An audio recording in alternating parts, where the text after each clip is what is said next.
Jump.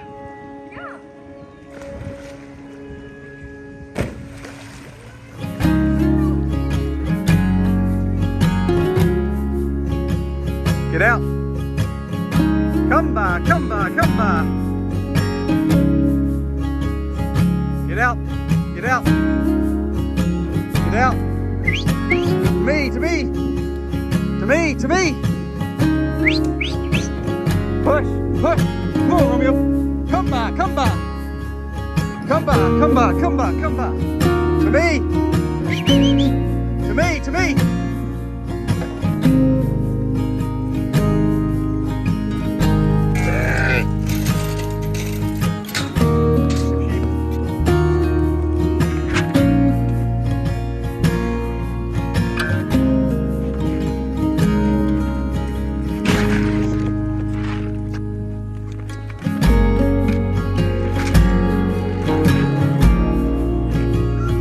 Finally got the cows back to this side of the farm along with the sheep. You can't even hardly see them in there because of the amount of grass, but they're over there getting the fresh grass right underneath the hay, and they'll make their way.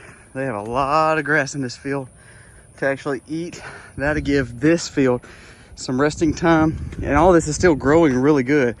But we have the American guinea hog. Mama's fixing to have babies.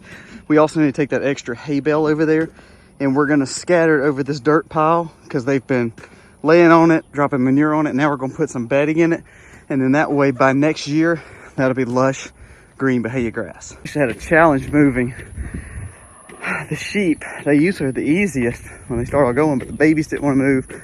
And then Trump, man, he like tackled me, so we tussled for a little bit, trying to get him off of me and trying to pin him to prove that I'm alpha. Listen to me. Finally that works. But I'm worn out now. We've got this open because we're going to feed the American guinea hogs in here tomorrow, which is where we're going to let her have her baby. Underneath this shelter, we're going to get another hay bale in here too and put it around in this area here and let her, we're going to put her shelter on this side, put some bed in there. That way she has a tighter spot, and it allows us to know that we can keep an eye on her babies as they grow.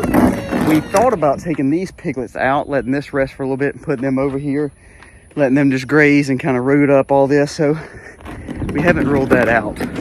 Something we hadn't done, but we're really thinking about it.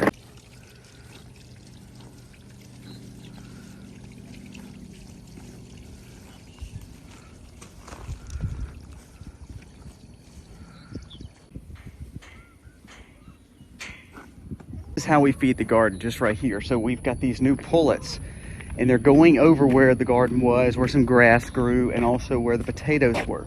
And now they're just grazing. And so what we'll do is use this across all the garden, and this garden will be ready to go in fall. We'll cover it up for a little bit once they go through with it, so that way they don't grow grass again. But that is what is so awesome about using animals to do the work of fertilization in your gardens. It means we have to work harder. It means there's a lot more things to do. It means we have to, deal with them every day. But to be honest with you, to know your food is being produced by your other animals that's also giving you food, compared to buying some synthetic, fertilizer that's terrible for your health. It's got carcinogenic agents in it. It is worth its while. Last thing over here, the sheep. I'm gonna leave the gate open because the pigs are way down here. I've got to get these water troughs out so I can move these over to the sheep as the cattle water's filling up. And I think that's the last two projects with the animals. I'm gonna put Misty's hose adapters on her tanks and her greenhouse right quick. And then you can see the sunset is starting to come. It's really hot out today, but the sunset is coming. So we'll try to get that done in the greenhouse before the sun sets.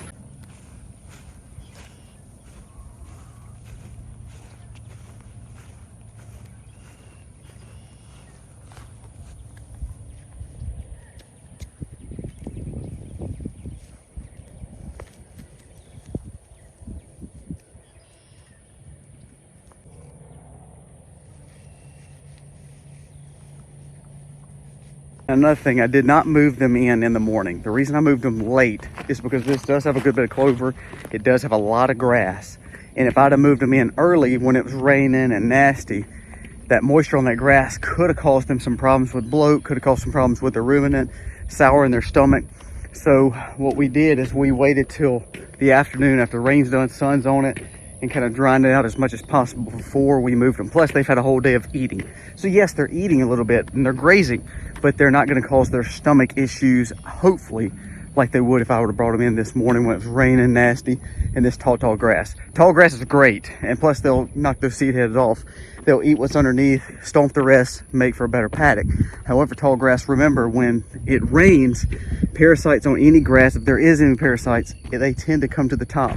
And what we don't want to do is cause problems for them and make them want to get sick by overeating or having very wet grass or eating some of those parasites. So I don't think that's a problem. Never had a problem with the sheep in this paddock, but this is the highest we've ever let it get because we wanted some of those seed heads to come in there and make for a nice next year paddock. Plus we were trying to eat that paddock down without having to use, you know, mowers and bush hogs to go in there and clean that area up. That's why I'm thinking about putting the pigs in there to let it finish up, because they will dominate and clean up underneath there. And we have fencing there where we could utilize that for the little pigs and get them used to it. I may run one strand of barbed wire around the bottom just to help them get used to it. But most of the pigs we're raising up for next year are all females, just because we sold a lot of our males. We have one male and about 5 females. So we need to keep them away from the male as much as possible. So we think about throwing them in there, let them clean up, let them be way away from the male. And that's kind of why we did 3 or 4 different pens with this better fencing, not just barbed wire, so we can utilize them in several different ways. Sheep, smaller animals, smaller calves, you know, pigs, piglets, and any other animals that we need to keep in that you know, that a normal little animal could get out of barbed wire.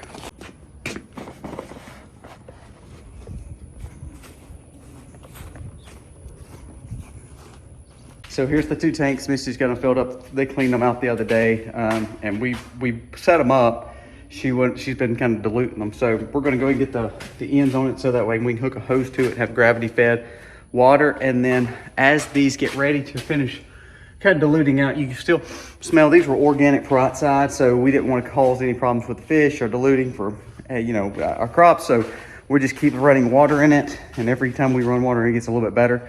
But our goal is to put fish in here, and then eventually coming off this roof will be a rainwater catchment, and then it'll go back in there to refill it as we use it. It's a really cool process, something that we kind of figured out for ourselves, and see if we can make it work and actually do good for, you know, the fish, but also for our crops, and have its own little mini ecosystem in here versus having to worry about what's going on outside.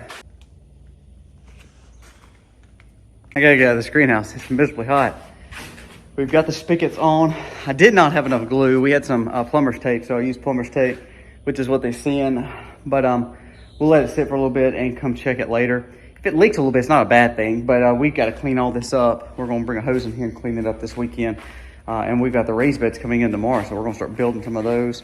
Along with, probably the next video y'all see will be me breaking down the hogs, trying to get them finished, so that way we'll have some fresh pork chops, fresh bacon back in the freezer.